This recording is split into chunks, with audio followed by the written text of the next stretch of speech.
Friends, आज की कहानी है मजबूरी भाग 7। पिछले भाग में आपने पढ़ा शीला अभी भी वैभव और पूजा दोनों के ही प्यार से जानबूझकर अनजान बनने की कोशिश कर रही थी। शीला के लिए ये सब कुछ अब एक जंग जैसा हो गया था।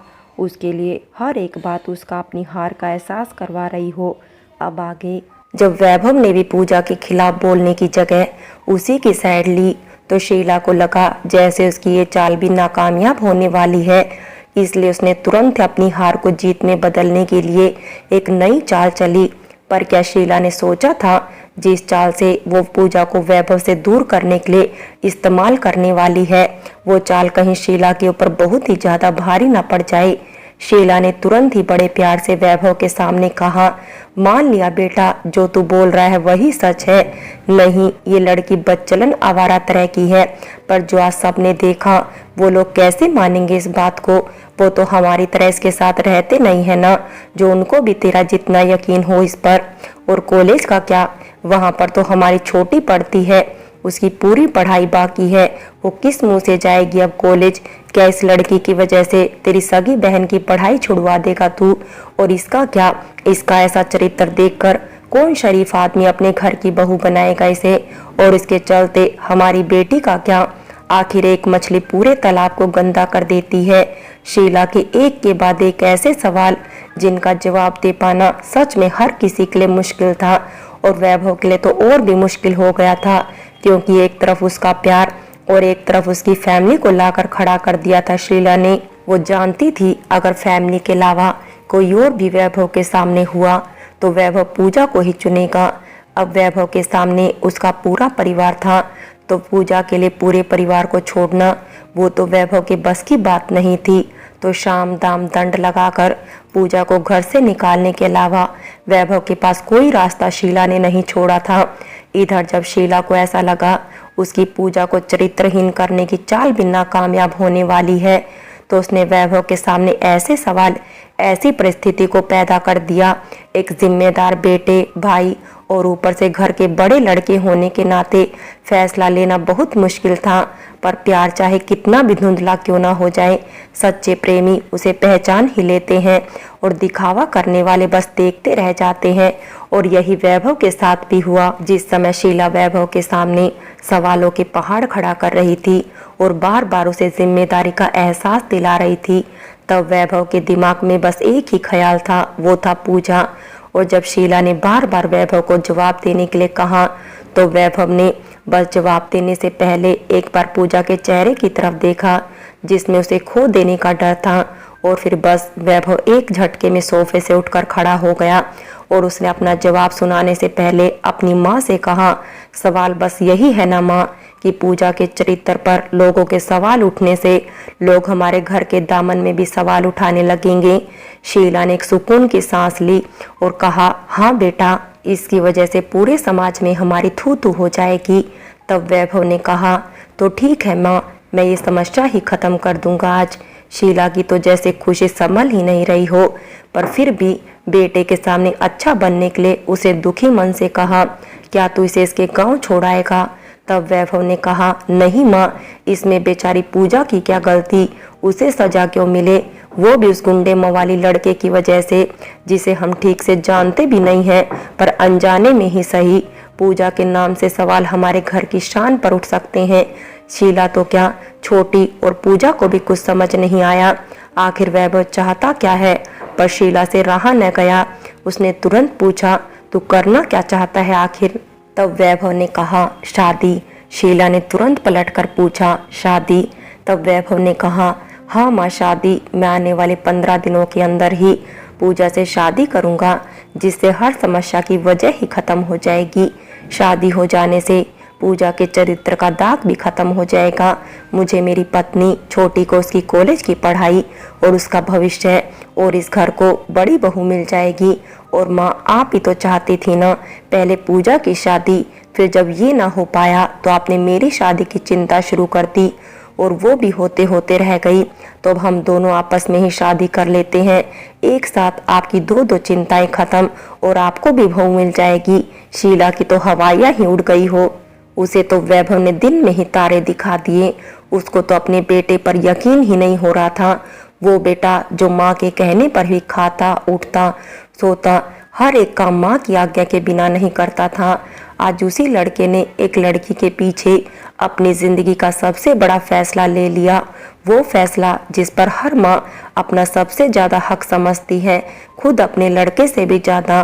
वो फैसला वैभव ने बिना एक बार मुझसे पूछे कैसे ले लिया। बस ऐसे ही सवाल शीला के मन में बार बार चलने लगे और शीला इन सब का जिम्मेदार पूजा को मान रही थी। पर शीला ने क्या, शीला जैसी कई औरतें हैं जो यही सोचती है एक लड़की के आ जाने के बाद उसका बेटा बदल गया है या वो अपनी पत्नी को माँ से ज्यादा मानने लगा है, और फिर वो शीला जैसी मानसिकता का शिकार होकर गलत फैसले लेती है और घर की सुख शांति भंग करने लगती है।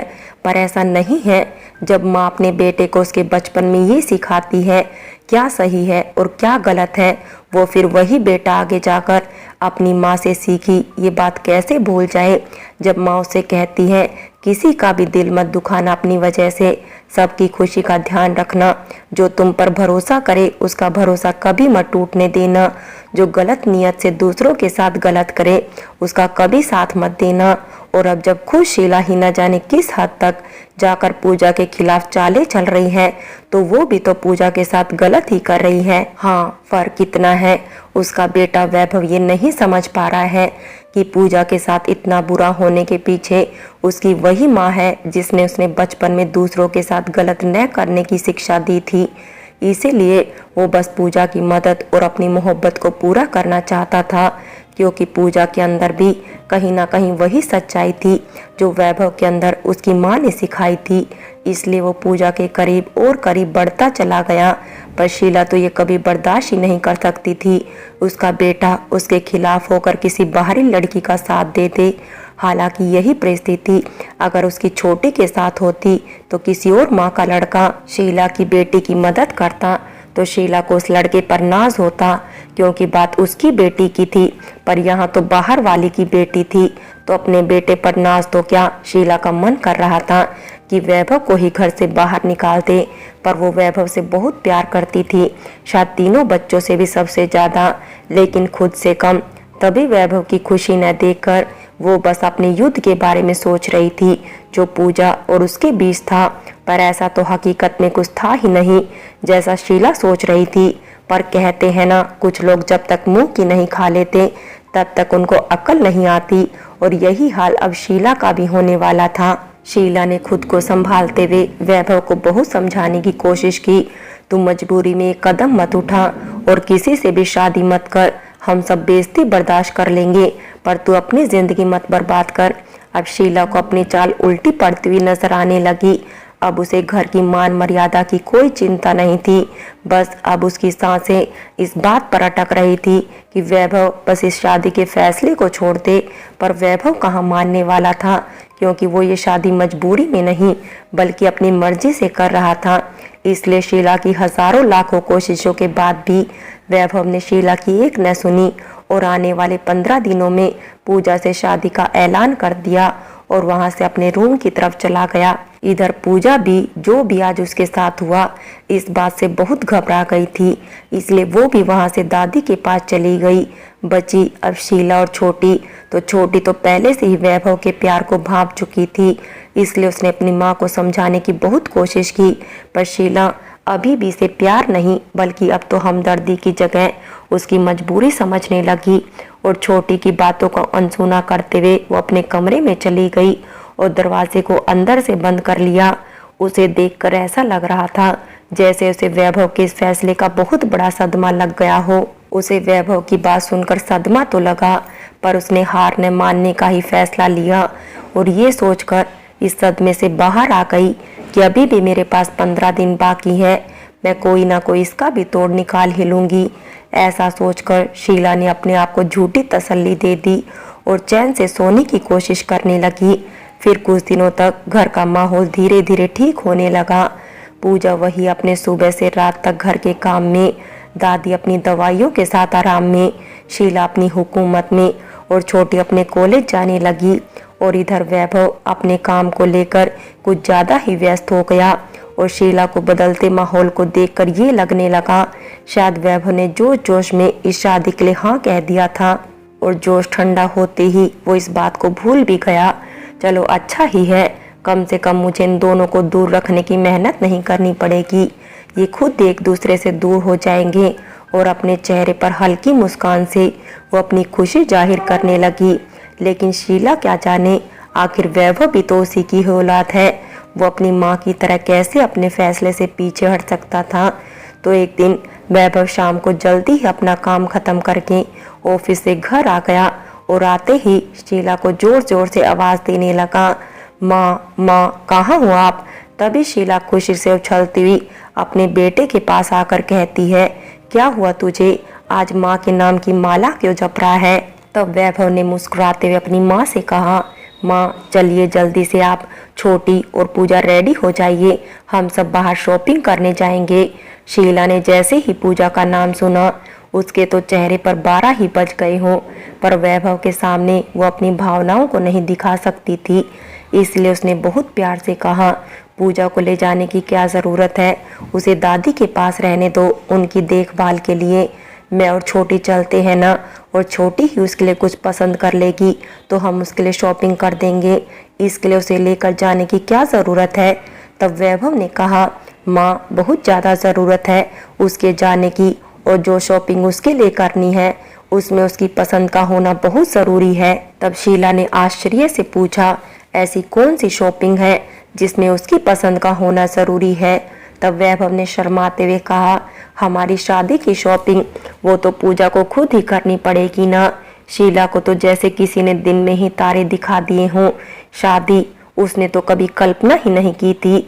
एक दिन अचानक वैभव अपने किए हुए फैसले को यूं दोहरा देगा।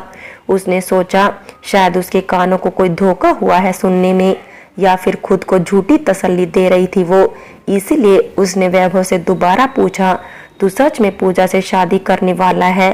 तो वैभव ने कहा, हाँ माँ, मैंने आपसे कहा तो था उस दिन कि मैं 15 दिनों के अंदर पूजा से शादी करूँगा, इसीलिए तो मैं अपनी शादी का खर्चा खुद उठा सकूँ। इस वजह से आज 7 दिनों से दिन रात एक करके काम कर रहा हूँ, क्योंकि मैं जानता हूँ पूजा के पास इतने पैसे नहीं हैं कि वो अपने लिए एक अच्छी सी चुनरी भी ले पाए, इसलिए मुझे उसका और अपना दोनों का ही खर्चा खुद अकेले ही उठाना होगा। शीला को तो जैसे एक के बाद एक वैभव सदमे ही देता जा रहा था, और ये तो शादी से भी बड़ा था। जिस पूजा को शीला ने घर का गंदा कचरा समझा, उसे ही वैभव हजारों लाखों की शॉपिंग कराना चाहता था। अब तो शीला के सर के ऊपर से पानी निकल रहा था, जो उसके लिए बर्दाश्त कर पाना मुश्किल था। इसलिए उसने हार न मानने की जगह अपनी नई चाल को अंजाम देने का फैसला किया। शायद ये उसकी आखिरी चाल थी, ये बात वो बहुत अच्छे से जानती थी, इसलिए अब वो पहले से भी ज्यादा खतरनाक षड्यंत्र रचने में लग गई। वैभव की बात मानकर शीला ने मन मारकर पूजा को अपने साथ शॉपिंग पे जाने दिया। वहां वैभव बार बार पूजा को इशारों में कहता रहा, उसे जो पसंद हो वो बिना संकोच के पसंद कर ले, पर शीला की आंखों का डर पूजा के दिल और दिमाग से जा ही नहीं रहा था। इसलिए जो कुछ भी छोटी और शीला ने पसंद किया, पूजा ने बिना देखे ही उसमें अपना सिर हिला दिया।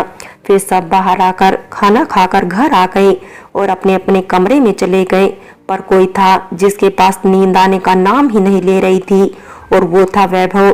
फ्रेंड्स, बाकी की कहानी अगले भाग में देखें, और अगर कहानी अच्छी लगी हो तो लाइक करें, शेयर करें, और प्यार भरी कहानी चैनल को सब्सक्राइब करें।